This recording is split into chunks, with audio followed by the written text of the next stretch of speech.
ॐ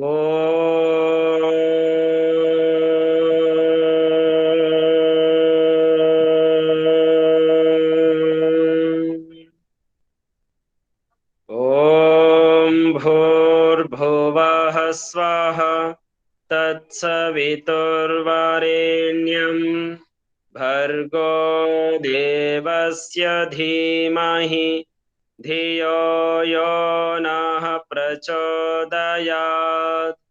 ॐ सहनाववतु सहनौ भुनक्तु सह वीर्यं करवावहै तेजस्विनावधीतमस्तु मा विद्विषावहै।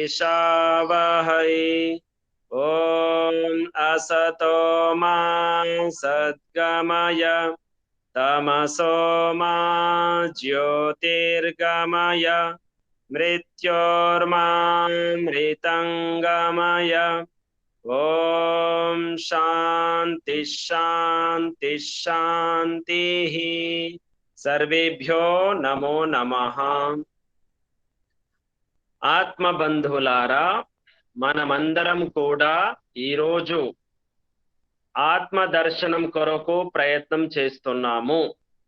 ఆధ్యాత్మిక విద్య యొక్క ముఖ్య లక్ష్యము ఆత్మ దర్శనం.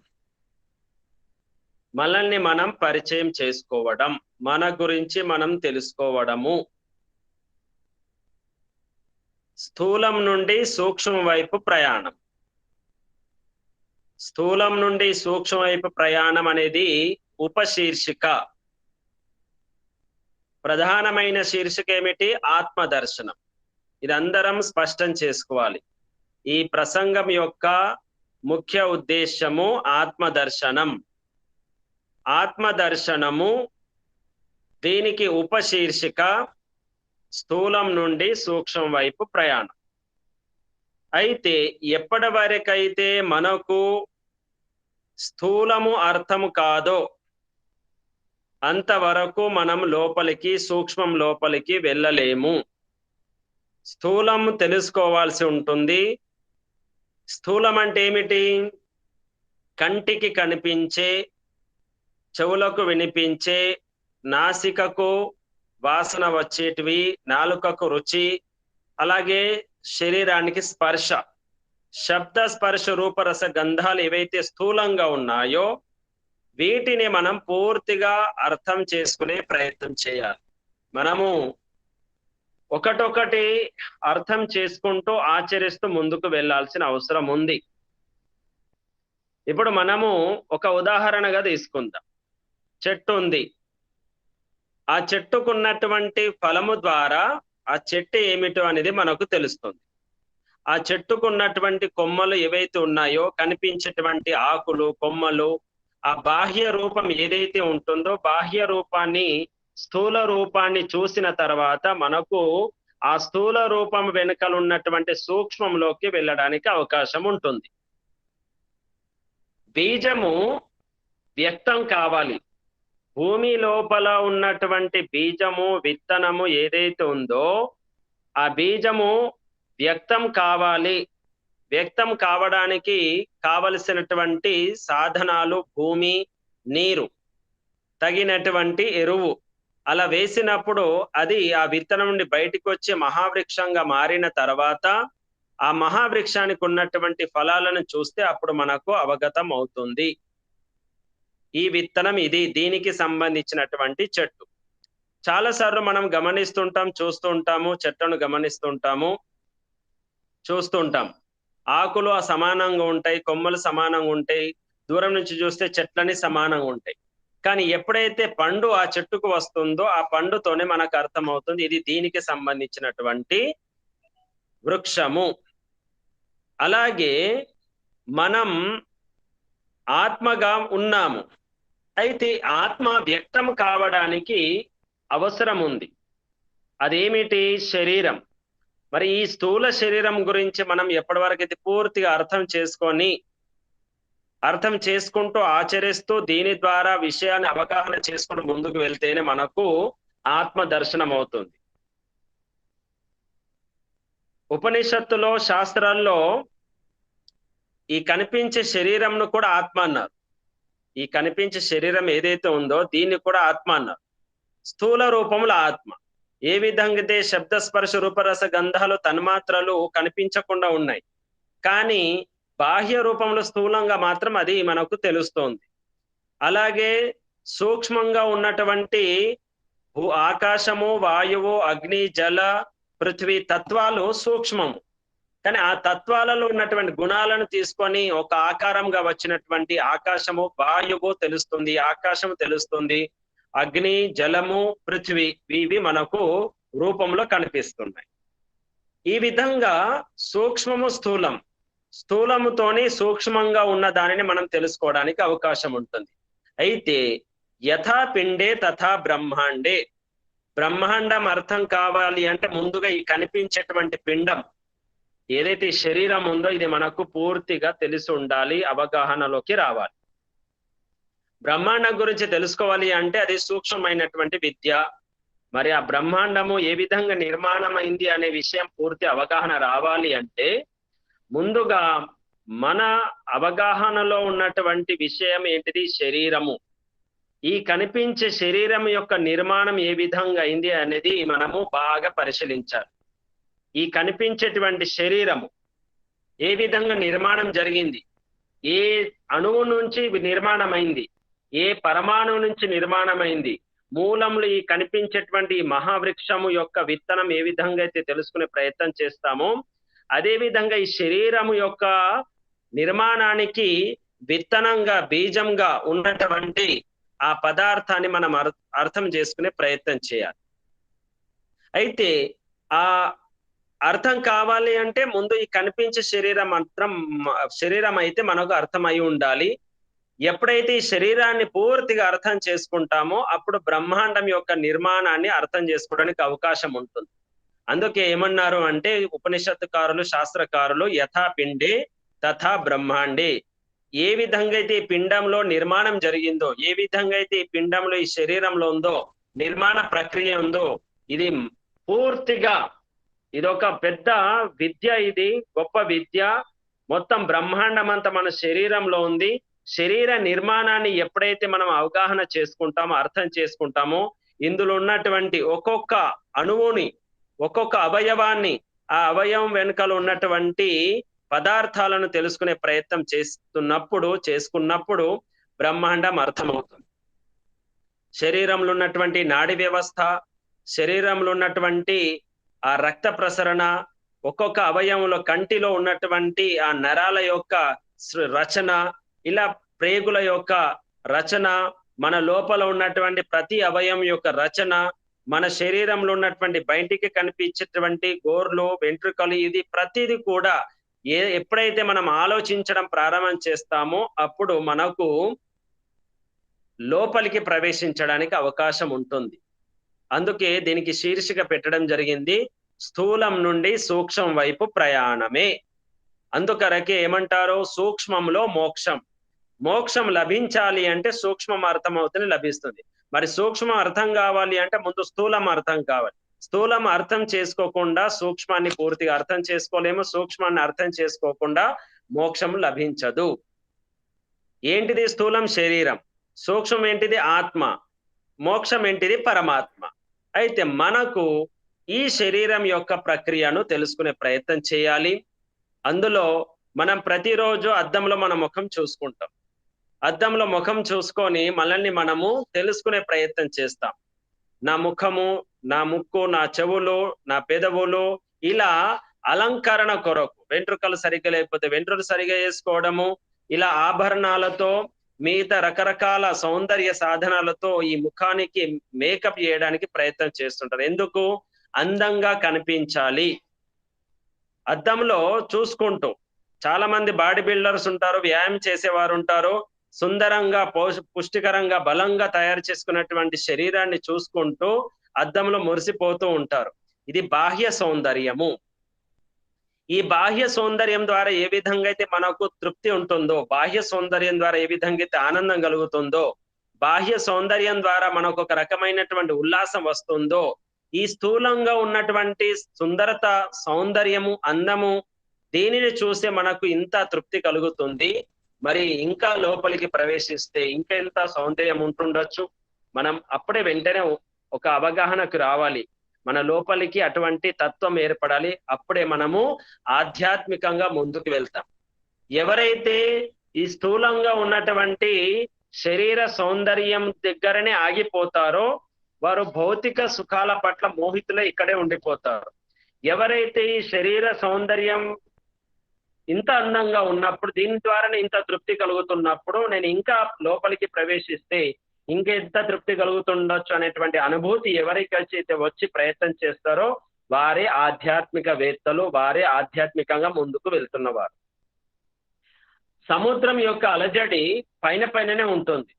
బంధువులారా, ఆత్మబంధువులారా, ఉదాహరణ ఏమిటి అంటే ఈ సముద్రం ఉంది.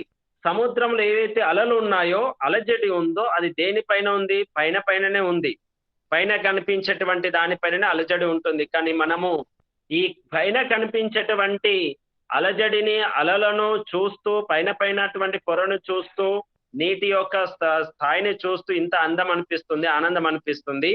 మనం ఆ సముద్రం లోపలికి ప్రవేశించినప్పుడు ఎంత స్థిరత్వం ఉంటుంది, ఎంత లోతులోకి వెళుతుంటామో అంత మనకు తృప్తి కలుగుతుంది. చివరికి ఆ లోతు గర్భంలో, సముద్ర గర్భం లోపలికి వెళ్ళినప్పుడు ఆ సముద్ర గర్భంలో ఉన్నటువంటి రత్నాలు మనకు కనిపిస్తుంటాయి. ఆ రత్నాలనే మనము పరమాత్మ యొక్క ఏదైతే ఆనందం ఉందో, శక్తి ఉందో, సంతోషం ఉందో, జ్ఞానం ఉందో, ఉల్లాసం ఉందో, స్థిరత్వం ఉందో, తృప్తి ఉందో, ఇవన్నీ రత్నాలు. ఇవన్నీ రత్నాలు సముద్రం గర్భంలో ఏ విధంగా అయితే ముత్యాలు, రత్నాలు ఉన్నాయో అదే విధంగా పరమాత్మ అనే సముద్ర గర్భము లోపలికి వెళ్ళినప్పుడు ఆ పరమాత్మలో ఈ అన్ని రత్నాలు మనకు లభిస్తాయి. అలజడి అంతా పైన ఉంటుంది. దానిని దాటుకొని మనం లోపలికి ప్రవేశించాల్సి ఉంటుంది. ఆ లోపలికి ప్రవేశించడానికే మనమందరం ప్రయత్నం చేస్తున్నాం. కానీ లోపలికి ప్రవేశించాలి అంటే ముందు మనం ఈ ఏవైతే కనిపించేటువంటి అవయవాలు ఉన్నాయో, శరీరం ఉందో, ఈ శరీరం అనేటువంటి సాధనాన్ని సరి చేసుకోవాలి, తెలుసుకోవాలి, ప్రయత్నించాలి. వీటి యొక్క నిర్మాణము, ఆ నిర్మాణం వెనుకలు ఉన్నటువంటి నిర్మాణకర్తను వెంటనే మనము స్మరణలోకి తీసుకొచ్చుకోవాలి. అయితే ఆత్మ దర్శనము మనకు కలగాలి. ఆత్మ దర్శనం కొరకు మనం ప్రయత్నం చేయాలి.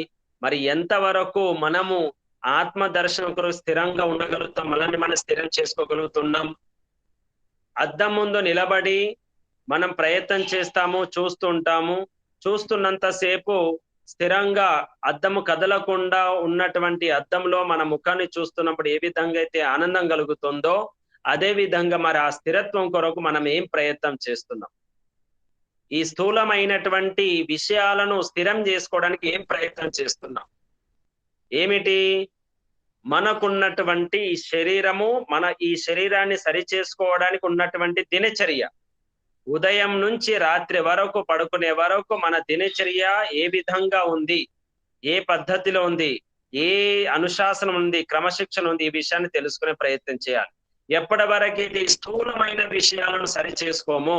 ఏంటి స్థూలమైన విషయాలు? చెప్పులోను మనం వదులుతున్నప్పుడు చెప్పులు సరిగ్గా వదులుతున్నామా? నడుస్తున్నప్పుడు శబ్దం వస్తుందా, శబ్దం రాకుండా ఉందా? నడకను సరిగ్గా నడక విధంగా ఉందా? పడుకోవడం కూడా సరిగ్గా పడుకోవడం విధానం ఉందా? మనం తినే విధానంలో కూడా సరైన పద్ధతిలో తినే విధానం ఉందా? మనం త్రాగే విధానంలో కూడా, నీళ్లు త్రాగే విధానంలో కూడా సరైనటువంటి నీళ్లను త్రాగుతున్నామా? ఒకరితోనే మాట్లాడుతున్నప్పుడు ఆలోచించి మాట్లాడుతున్నామా, అనాలోచితంగా మాట్లాడుతున్నామా? ఈ వాక్కును సరిగ్గా ఉపయోగిస్తున్నామా? బయట కనిపించేటువంటి వీటన్నిటిని మనము ఒక క్రమ పద్ధతులు తీసుకొస్తే గాని లోపలికి ప్రవేశించలేము. వింటామంతే, శ్రవణానందం కలుగుతుంది. కానీ ఏదైతే అనుభూతి కలగానో ఆ అనుభూతి కలగాలి అంటే తప్పకుండా మనం ప్రయత్నం చేయవలసి ఉంటుంది. పెద్ద పెద్ద విషయాలు వింటున్నాం, చాలా విషయాలు వింటున్నాం. పరమాత్మ గురించి కూడా రకరకాల చక్కటి విషయాలు వింటున్నాం. వింటున్నప్పుడు మనకు ఆనందం కలుగుతుంది. కానీ దానితో మనకు సరిపోదు, శ్రవణానందంతో సరిపోదు. మనం మన యొక్క ఈ స్థూలమైనటువంటి విషయాలను సరి చేసుకుంటూ వెళ్ళిపోవాలి. దీనిని సెట్ చేసుకోవాలి. దీనిని ఒక పద్ధతి ప్రకారంలో పెట్టేసేయాలి. క్రమ పద్ధతిలో పెట్టినప్పుడే మనకు సరైనటువంటి మార్గంలో వెళ్తాం. ఇప్పుడు ఎన్నో రోజుల నుంచి యోగా చేస్తున్నాం, ఎన్నో రోజుల నుంచి ఎన్నో సంవత్సరాల నుంచి మనము ఆసన ప్రాణాయామాలు చేస్తున్నాం, అయినా పొట్ట తగ్గలేదు. అయినా మనకు తగిన ఏదైతే భారం ఉండాలో శరీర భారం వెయిట్, ఆ వెయిట్ తగినంత కాకుండా ఎక్కువగానే ఉంది. వెయిట్ ఎక్కువగా ఉంది, ఫ్యాట్ ఎక్కువగా ఉంది. వెయిట్ ఫ్యాట్ రెండు ఎక్కువగా ఉన్నది అంటే మరి మనం చేస్తున్నటువంటి ఆసన ప్రాణాయామం లోపం ఉందా లేదా మనలో లోపం ఉందా తెలుసుకునే ప్రయత్నం చేయాలి. అంటే మనము ఆసన ప్రాణాయామాలు చేస్తున్నాము, కానీ ఎక్కడైతే ఆసన ప్రాణాయామం యొక్క ఉద్దేశము ఆహారం నియంత్రణ, మానసిక నియంత్రణ ఏదైతే చేయవలసిందో అది చేయకుండా దానికన్నా ఎక్కువగానే మనం భోజనం చేస్తున్నప్పుడు ఏమవుతుంది, ఎన్నో సంవత్సరాల నుండి మనము ఆసన ప్రాణాయామం చేస్తున్నాం, కానీ వెయిట్ తగ్గడం లేదు, పొట్ట తగ్గడం లేదు. ఏంటిది మరి? ఎక్కడ లోపం ఉంది, ఎక్కడ సమస్య ఉంది? దీనికి సమాధానం ఏంటిది? ఆసన ప్రాణాయామం ఒకటే చేయడం సమాధానం అయితే మన ఏళ్ళ నుంచి మనం ఆసన ప్రాణాయామం చేస్తున్నాము, మరి ఏళ్ళ నుంచి ఆసన ప్రాణాయామం చేస్తున్నా కూడా తగ్గలేదు అంటే దోషం ఆసన ప్రాణాయామం ఉందా లేదా ఇంకెక్కడన్నా లోపం ఉందా అని పరిశీలిస్తే మనకు తెలుస్తుంది. ఏ పద్ధతిలోనైతే మనము మన వ్యవహారం ఉండాలో, మన ఆహారము వ్యవహారము, ఆహారము నిద్ర బ్రహ్మచర్యము, మన దినచర్య ఏ పద్ధతులు ఉందో ఆ పద్ధతులు లేదు కాబట్టి మనం ఎన్ని సంవత్సరాలు ఆసన ప్రాణాయామం చేసినా ఈ శరీరము ఆరోగ్యం ఉండదు, ఫిట్ గా ఉండదు. శరీరం బాడీ ఫిట్ గా ఉండాలి అంటే మనం దానికి తగినటువంటి పద్ధతిని మనం తెలుసుకోవాలి. ఏంటి పద్ధతులు? ఆహారము సరిగ్గా ఉండాలి, మన వ్యవహారము సరిగ్గా ఉండాలి, మన దినచర్య సరిగ్గా ఉండాలి. దానితో పాటు ప్రతినిత్యము 1 గంట వ్యాయామం ఆసన ప్రాణాయామాలు చేసుకోవాలి. ఆసన ప్రాణాయామం చేస్తున్నాము కానీ మిగతాది చేయట్లేదు, లాభం లేదు. మరి ఈ స్థూలమైనటువంటి విషయాలను ఎప్పటి వరకైతే సరి చేసుకోమో లాభం లేదు. ప్రతిరోజు ధ్యానం చేస్తున్నాము కానీ మన మాట కటుగా ఉంది. ప్రతిరోజు యజ్ఞం చేస్తున్నాము కానీ మనకు కనిపించే త్యాగం లేదు. మరి యజ్ఞం చేసే యొక్క లాభం ఏముంది, ఫలం ఏముంది? యజ్ఞం యొక్క ఫలం ఏంటిది? త్యాగమే. ధ్యానం యొక్క ఫలం ఏమిటి? మనల్ని మనం సరి చేసుకోవడమే. మరి ఎప్పటి వరకైతే ఈ స్థూలమైనటువంటి విషయాలను, స్థూలంగా ఉన్నటువంటి దినచర్యలు ఉన్నటువంటి భాగాలను అత్త కోడలు గాని, భార్య భర్తలు గాని, తల్లిదండ్రులు గాని, పిల్లలు కానివ్వండి, ఈ బయట కనిపించేటువంటి స్థూల విషయాలను ఒక క్రమంగా చేసుకోవాలి, సరి చేసుకోవాలి. ఎప్పటి వరకైతే వీటిని సరి చేసుకోమో మనం ఎన్ని పెద్ద శాస్త్రాలు చదివినా, ఎన్ని పెద్ద శాస్త్రాలు విన్నా అది కేవలం శ్రవణానంద వరకు మాత్రమే ఉంటుంది, కానీ మనం లోతులోకి ప్రవేశించలేము. ఏళ్ల నుంచి ఆసన ప్రాణాయామం చేస్తున్నాము, ఏళ్ల నుంచి ధ్యానం చేస్తున్నాము, ఏళ్ల నుంచి మనము యజ్ఞం చేస్తున్నాం, సంవత్సరాల తరబడి నుంచి యజ్ఞం చేస్తున్నాము, కానీ కావలసినటువంటి తృప్తి ఆత్మకు లేదు. ఎందుకు? ఆర్య సమాజంలో చాలా సంవత్సరం నుంచి యజ్ఞం చేస్తున్నాము, అయినా మనము మన లోపల ఉన్నటువంటి దోషాలు ఏవైతే ఉన్నాయో రాగద్వేషాలను దూరం చేసుకోలేకపోతున్నాం. మరి సందేహ యొక్క ముఖ్య ఉద్దేశం ఏమిటి? యజ్ఞం యొక్క ముఖ్య ఉద్దేశం ఏమిటి? మనలో ఉన్నటువంటి రాగద్వేషాలను దూరం చేసుకోవాలి, మనలో ఉన్నటువంటి త్యాగం అనేది కనిపించాలి. ఇవి రెండు లేకుండా ఎంత సంధ్యావందనం చేసినా, యజ్ఞం చేసినా, అలాగే ఆసన ప్రాణాయామం చేసినా ఏమీ లాభం లేదు. కాబట్టి దీనికి ఉపశీర్షిగా స్థూలం నుండి సూక్ష్మం వైపు ప్రయాణం అని చెప్పడం జరిగింది. స్థూలమును సరి చేసుకుంటూ ముందుకు వెళ్తూ ఉంటేనే అన్ని సరి అవుతూ ఉంటాయి. మరి ఈ స్థూలమైన విషయాలు, ఉదయం లేవడము, ఎప్పుడు లేవాలి, ఏ విధంగా ఉండాలి, ఎవరితో ఏ విధంగా మాట్లాడాలి, మన స్వరం ఎలా ఉండాలి, మన ఆలోచన విధానం ఎలా ఉండాలి, మన వినడం ఎలా ఉండాలి, వాసన తీసుకోవడం ఎలా ఉండాలి, ఇవన్నీ కూడా బయట కనిపించే స్థూల విషయాలన్నీ కూడా సరి చేసుకోవాలి. అందుకరకే ప్రతిరోజు ఏం చేయమన్నారు? ఆత్మ నిరీక్షణ చేసుకోవాలి. ఆత్మ నిరీక్షణ అంటే ఏంటిది?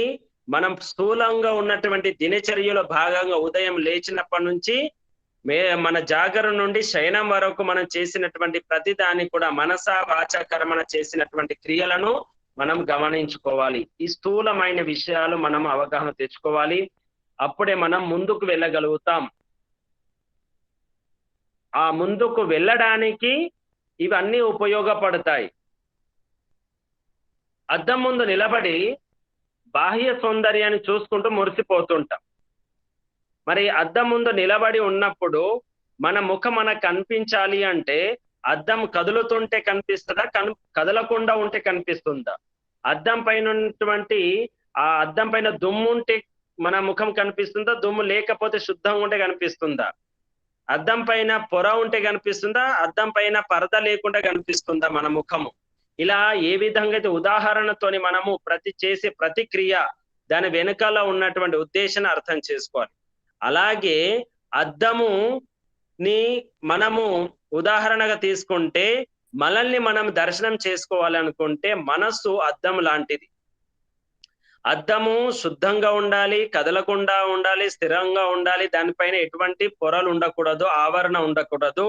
అటువంటి అద్దంలో మన ముఖము ఏ విధంగా అయితే కనిపిస్తుందో కనిపించినటువంటి ముఖాన్ని చూసి మనము ఒక అనుభూతిని పొందుతామో అదే విధంగా ఆత్మ దర్శనం చేసుకోవాలి అంటే ఆ ఆత్మ దర్శనం కావలసినటువంటి దర్పణము మనస్సు. ఆ మనస్సు కదలకుండా ఉండాలి, స్థిరంగా ఉండాలి, శుద్ధంగా ఉండాలి, అపవిత్రంగా ఉండకూడదు. ఆ మనస్సులో ఉన్నటువంటి పొరలు ఏమిటి? రాగద్వేషాలు, కామక్రోధాలు, లోభమోహాలు వీటన్నిటి కూడా తొలగించాలి. అప్పుడే ఆ మనస్సు అనేటువంటి దర్పణంలో ఆత్మ దర్శనం అవుతుంది. ఆత్మ దర్శనం కానంత వరకు పరమాత్మ అనుభూతి కలగదు. కానీ ఇవన్నీ చాలా లోతైన విషయాలు. ముందు మనం స్థూలమైనటువంటి వాటిని ఎంతవరకు సరి చేసుకున్నాము ఈ విషయంలో ఆలోచిద్దాం. మనం అందరం గృహస్థులం. గృహస్థుల యొక్క ధర్మం ఏమిటి? ఇప్పుడు నేను అదే విషయం ఆలోచించినాను. మనుస్మృతిలో వర్ణాశ్రమ ధర్మాలు ఇచ్చారు, వర్ణాశ్రమ వ్యవస్థ ఇచ్చారు. ఆ వర్ణాశ్రమ వ్యవస్థ ద్వారా ఒక సువ్యవస్థితం మానవుడు తనను తను ఒక వ్యవస్థితంగా మార్చుకోవడానికి, సరి చేసుకోవడానికి మను మహర్షి వేదాల నుంచి మనుస్మృతి ద్వారా మనకు ఒక వర్ణాశ్రమ వ్యవస్థను ఇచ్చారు. అయితే నేను దాని గురించి ఆలోచించిన నా విషయంలో నా పరిచయం ఏమిటి? నా పరిచయం, నా పేరు ఆచార్య వేదమిత్రార్య, నా వర్ణము ఏమిటి? బ్రాహ్మణ వర్ణము, నా ఆశ్రమము గృహస్థాశ్రమము, నా ప్రవృత్తి ధర్మ ప్రచారము, నా వృత్తి గృహస్థులుగా ఉన్నాను కాబట్టి దానికి తగినటువంటి ఆర్థిక వ్యవస్థ చేయడము. ఈ విధంగా మన పరిచయం చేసుకోవాలి. నా వర్ణం ఏమిటి? బ్రాహ్మణున్నా, క్షత్రియున్నా, వైశ్యున్నా, శూద్రున్నా. నా ఆశ్రమం ఏంటి? బ్రహ్మచర్యాశ్రమ, గృహస్థాశ్రమ, వానప్రస్థాశ్రమ, సన్యాసాశ్రమం. ఆ వర్ణ ఆశ్రమానికి ఉన్నటువంటి ధర్మాలను పరిశీలించుకుంటూ వెళ్ళిపోవాలి. సన్యాసి చేస్తున్నటువంటి పని గృహస్థులు ప్రధానంగా చేస్తే గృహస్థ ఆశ్రమము సరిగ్గా ఉండదు.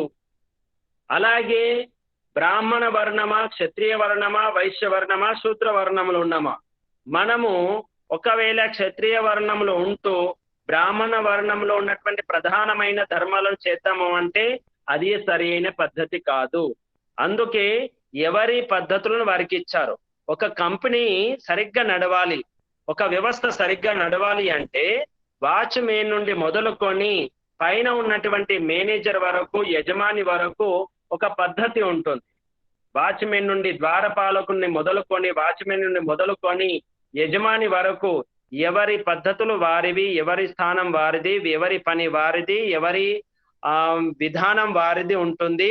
ఒకరి విధానంలో ఒకరు రావడానికి వీల్లేదు. ఎవరైతే ద్వారపాలకుడు వాచ్మెన్ ఉన్నాడో వాచ్మెన్ యొక్క అతని యొక్క వర్ణం ఏంటిది? వాచ్మెన్ గా ఉండడం. అతని యొక్క ఆశ్రమం ఏమిటి? ధర్మం ఏమిటి? అక్కడ లోపల నుంచి ఎవరైతే ప్రవేశిస్తున్నారో, బయటికి ఎవరైతే వెళ్తున్నారో మొత్తం పరిశీలించడము, అక్కడ ఆ ద్వారాన్ని కాపాడడం, తెలుసుకోవడం. తన పని తను చేసుకోవాలి. అతను అక్కడ ఉన్నప్పుడు ఇంకా ఏదైనా పని కొరకు బయటికి వెళ్ళిండు అనుకోండి, తన ధర్మాన్ని వదిలిపెట్టేసి, తన ఆశ్రమ ధర్మాన్ని, వర్ణ ధర్మాన్ని వదిలిపెట్టేసి మిగతా వారి యొక్క ధర్మంలోకి వెళ్ళినట్టయితే అప్పుడు ఇక్కడ లోటు జరుగుతుంది. అప్పుడు ఎవరు వస్తున్నారు, ఎవరు పోతున్నారో తెలియకపోతే ఏదైనా సంఘటన జరిగింది, దుర్ఘటన అయింది, ప్రమాదం జరిగింది అనుకోండి, దానికి దోషి ఎవరు అవుతారు? అతనే అవుతాడు. అందుకే ఇక్కడ స్థూలంగా మనం గాడిద పని గాడిద చేసుకోవాలి, గుర్రం పని గుర్రం చేసుకోవాలి అని అంటుంటాం కదా. ఇక్కడ అదే విషయం. ఒక వ్యవస్థ సరిగ్గా జరగాలి అంటే ఒక సిస్టమ్ అనేది ఉన్నది, వాచ్మెన్ నుండి మొదలుకొని యజమాని వరకు. అలాగే మనము కూడా ఈ స్థూలమైన విషయాలను సరి చేసుకోవాలి అంటే మన వర్ణం ఏమిటి, మన ఆశ్రమం ఏంటిది తెలుసుకోకుండా మనము మిగతా వారు చేస్తున్నారు కదా అని వారి నకలు కొట్టడము, వారిని అనుసరించడము, వారితో పోల్చుకోవడం చేస్తే మాత్రం మనకు చాలా కష్టం అవుతుంది. అందుకనే ముందు మనకు మన విషయం తెలవాలి. నేను బ్రహ్మచర్య ఆశ్రమంలో ఉన్నానా, లేదా గృహస్థాశ్రమం ఉన్నానా, లేదా వానప్రస్థాశ్రమం ఉన్నానా, లేదా సన్యాసాశ్రమంలో ఉన్నానా, ఈ నాలుగిటిని పరిశీలించుకోవాలి. నాలుగిటిని పరిశీలించుకున్న తర్వాత నేను ఇక్కడ ఉన్నటువంటి వారు ప్రధానంగా అందరూ కూడా గృహస్థాశ్రమంలో ఉన్నారు. గృహస్థ ఆశ్రమంలో ఉన్నారు, కానీ వర్ణం కూడా తెలుసుకోవాలి. ఏ వర్ణములు ఉన్నాం? బ్రాహ్మణ వర్ణంలో ఉన్నామా, క్షత్రియ వర్ణంలో ఉన్నామా, వైశ్య వర్ణంలో ఉన్నామా, మనం చేసే విధానం, లేదా శూద్ర వర్ణంలో ఉన్నామా? శూద్ర వర్ణములు అంటే విద్యకు సంబంధించింది కాకుండా కేవలం సేవకు సంబంధించింది ఉంటుంది. వైశ్య వర్ణము అంటే మనం చేసేటువంటి వృత్తులలో వ్యవసాయం చేస్తున్నామా, లేదా పశు సంపద చేస్తున్నామా, లేదా వ్యాపారం చేస్తున్నామా? క్షత్రియ వర్ణములో ఉన్నవారు అధికారిగా ఉన్నారా, లేదా ఆర్మీలో ఉన్నారా, లేదా పోలీసులో ఉన్నారా, ప్రజారక్షణలో ఉన్నారా? అటువంటి వారు ఎవరైతే ఉన్నారో వారు క్షత్రియ వర్ణం. బ్రాహ్మణ వర్ణం ప్రధానంగా ఏమిటి?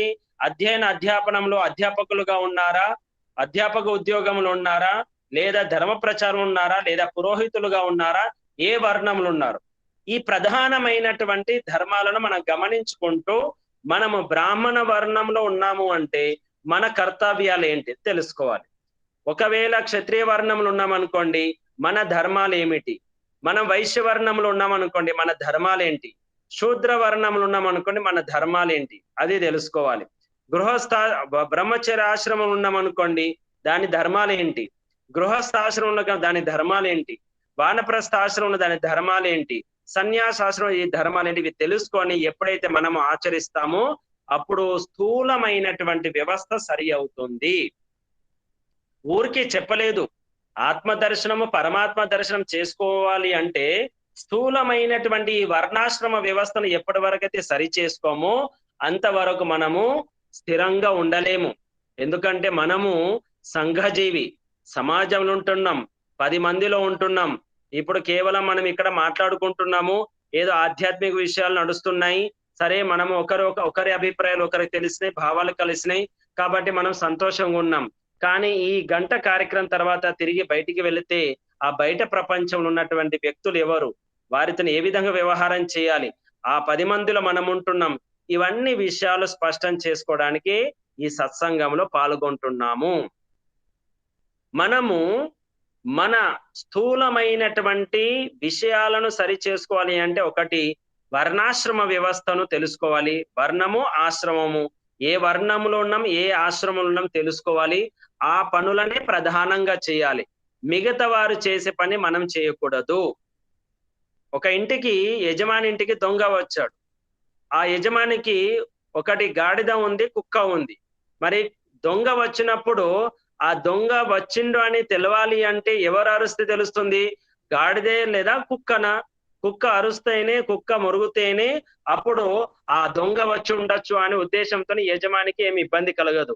కానీ కుక్క చేసే పని గాడిద చేసింది అనుకోండి, ఆ యజమానికి నిద్రభంగం అయితే అప్పుడు ఏమవుతుంది? కోపం వచ్చేసి చేసింది మంచి పని గాడిద, కానీ దానికి తగిన పని కాదు కాబట్టి ఆ యజమానికి అర్థం కాదు, కర్ర తీసుకొని బాదుతుంటాడు, దండిస్తుంటాడు.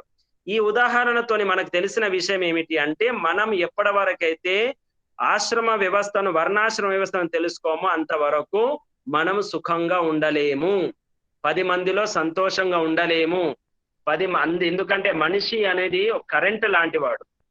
మనిషి జీవాత్మ, మానవులు విద్యుత్ లాంటి వారు.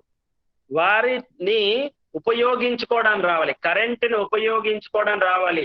కరెంటుతోనే ఆడుకున్నాం అనుకోండి షాక్ తగులుతుంది, కరెంటుని ఉపయోగించుకుంటే వెలుగునిస్తుంది. ఈ విషయాలు మనకు తెలియాలి అంటే మన ఆశ్రమ వర్ణాశ్రమ వ్యవస్థను తెలుసుకొని వ్యక్తుల పట్ల ఏ విధంగా మనము వ్యవహారం చేయాలని బాగా అర్థం చేసుకోవాలి. దీనికి వర్ణాశ్రమ వ్యవస్థ ఒకటి, రెండవది మైత్రి, కరుణ, ముదిత, ఉపేక్ష, ఏదైతే యోగ దర్శనంలో ఉన్నటువంటి ఏదైతే సూత్రం ఉందో ఈ సూత్రాన్ని బాగా అర్థం చేసుకోవాలి. వ్యక్తుల పట్ల ఏ విధంగా వ్యవహారం చేయాలి, వ్యక్తులతో ఏ విధంగా జాగ్రత్తగా ఉండాలి, 10 మందిలో సంఘజీవిగా బ్రతకాలి అంటే మనల్ని మనం ఏ విధంగా రక్షించుకోవాలి, ఈ రక్షణ కవచం లాంటిదే ఈ సూత్రం.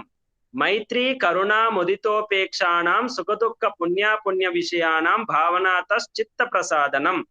మన చిత్తము ప్రసన్నంగా ఉండాలి అనగా ఆత్మ ప్రసన్నంగా ఉండాలి అంటే ఏ విధంగా ఉండాలి?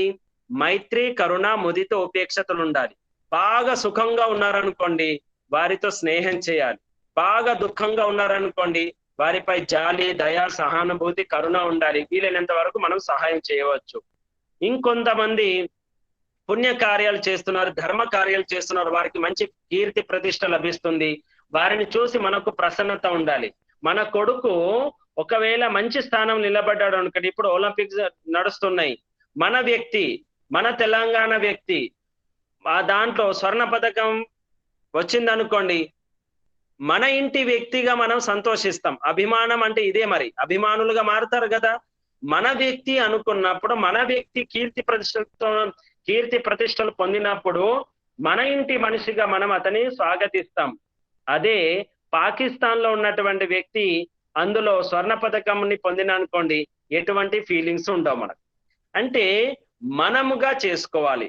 పుణ్యం సంపాదించారు, పుణ్యం చేసే వారికి కీర్తి ప్రతిష్టలు వస్తాయి. ఆ కీర్తి ప్రతిష్టలు వచ్చేటువంటి వారిపైన మనకు ముదిత ఉండాలి, సంతోషించాలి, మన వ్యక్తిగా భావించాలి. అప్పుడు మన లోపల ఈర్ష్య ద్వేషాలు రావు. అదే పాకిస్తాన్ వ్యక్తికి వచ్చిందనుకోండి, మన లోపల ఏ విధంగా ఈర్ష్య ద్వేషాలు వస్తాయో అదే విధంగా జరుగుతుంది. వసుదైవ కుటుంబకం అని ఎప్పుడైతే మనం అనుకుంటామో, ఈ సమాజంలో ఉన్నటువంటి వ్యక్తుల పట్ల మైత్రి, కరుణ, ముదిత, మంచి కార్యాలు చేసే వారికి కీర్తి ప్రతిష్టలు వచ్చినప్పుడు మన లోపల ద్వేషము, ఈర్ష్య రాకుండా ఉండాలి అంటే వారిని మనగా చేసుకోవాలి, మన వ్యక్తిగా చూసుకోవాలి. అప్పుడు మన లోపల సంతోషం ఏర్పడుతుంది. మన కొడుకుగా చూసుకోవాలి, మన తండ్రిగా చూసుకోవాలి, మన తల్లిగా చూసుకోవాలి. మన ఇంట్లో ఉన్నటువంటి ఎవరైతే కుటుంబ సభ్యులు ఉంటారో ఆ కుటుంబ సభ్యులు ఆ స్థానానికి వెళ్ళినప్పుడు ఏ విధంగా అయితే మనకు సంతోషం కలుగుతుందో అటువంటి సంతోషం మనకు లభిస్తుంది. లేకపోతే పరాయవాడిగా మనం చూసినాం అనుకోండి, ఆ వ్యక్తి ఎదుగుతే, ఆ వ్యక్తికి కీర్తి ప్రతిష్టలు వస్తే, ఆ వ్యక్తికి సన్మానం జరిగితే మన లోపల తెలియకుండానే మన లోపల ఈర్ష్య ఉత్పన్నమవుతుంది. దాన్ని దూరం చేసి, ఈర్ష్య ఉత్పన్నమైందంటే అశాంతికి గురవుతాం. కాబట్టి ఈర్ష్య రాకుండా ఉండాలంటే పుణ్యం చేసేవారు కీర్తి లభించినప్పుడు మన వ్యక్తిగా భావించాలి. అప్పుడు మిగత ఇంకొంతమంది ధర్మాచరణ మనం చేస్తున్నప్పుడు మనకు అడ్డంకులుగా మారుతుంటారు, మనల్ని విమర్శిస్తుంటారు, నిందిస్తుంటారు, అవమానం చేస్తుంటారు. అటువంటి వారి పట్ల ఏం చేయాలి? ఉపేక్ష, సహన శక్తి, ఓర్పు, భగవంతుని ద్వారా మనము ఓర్పును పొందాలి. ఆ విషయాన్ని మనము పక్కన మనకు సామర్థ్యం ఉందా, ఆ సమస్యకు సమాధానం చేయాలి. మనకు ఆ సామర్థ్యం లేదా, సామర్థ్యం వచ్చేంత వరకు ఓపిక పట్టాలి. ఓపికతోనే నిదానమే ప్రధానము. ఈ విషయంలో మనం బాగా అర్థం చేసుకోవాలి.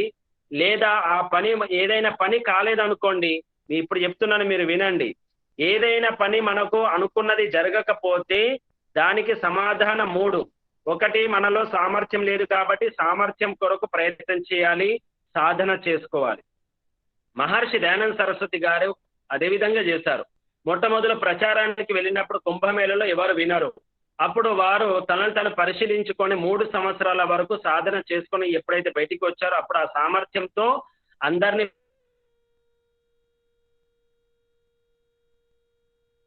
ప్రభావితం చేయగలిగినారు.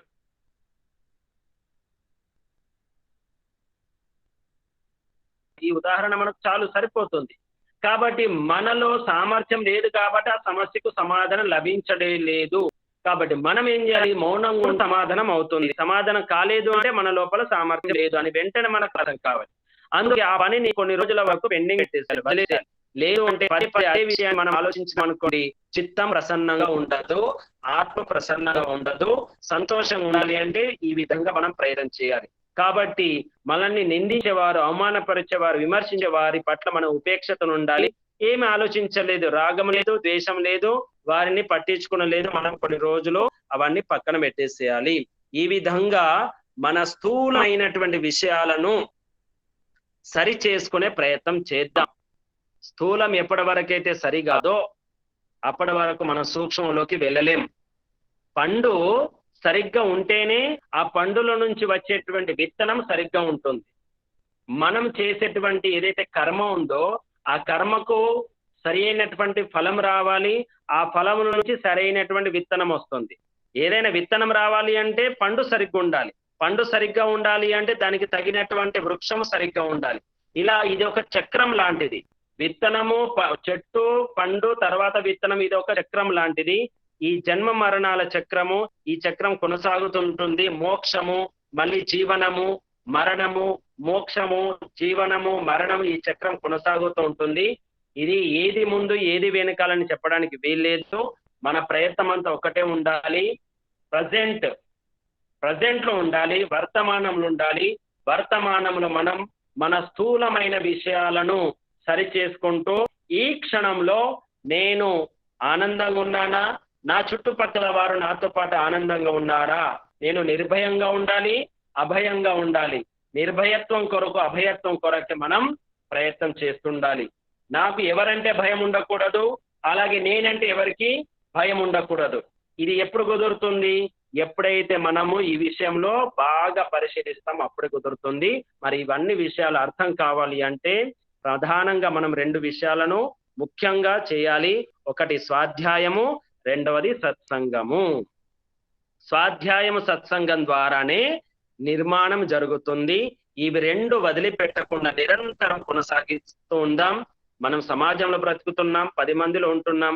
మరి 10 మందితో మనం ముందుకు వెళ్తూ ఉండాలి. మనం మారాలి, మనతో పాటు మన చుట్టూగా ఉన్నటువంటి వారు మారాలి. వ్యక్తి నిర్మాణం ద్వారానే రాష్ట్ర నిర్మాణము, దేశ నిర్మాణము, విశ్వ నిర్మాణము మరి మనమందరం ప్రయత్నం చేస్తున్నాం. ఆత్మ దర్శనము జరగాలి అంటే ముందు స్థూలమైనటువంటి ప్రకృతి దర్శనం, సృష్టి విషయాలను పరిశీలించుకోవాలి, తెలుసుకోవాలి. బంధువులారా, చక్కగా మీరందరూ వచ్చారు, విన్నారు, చాలా సంతోషము. మరి మనం 3 సార్లు శాంతి శాంతి శాంతి అన్న తర్వాత కొన్ని విషయాలు చర్చించుకుందాం. ఓం శాంతి శాంతి శాంతి. ఓం శం.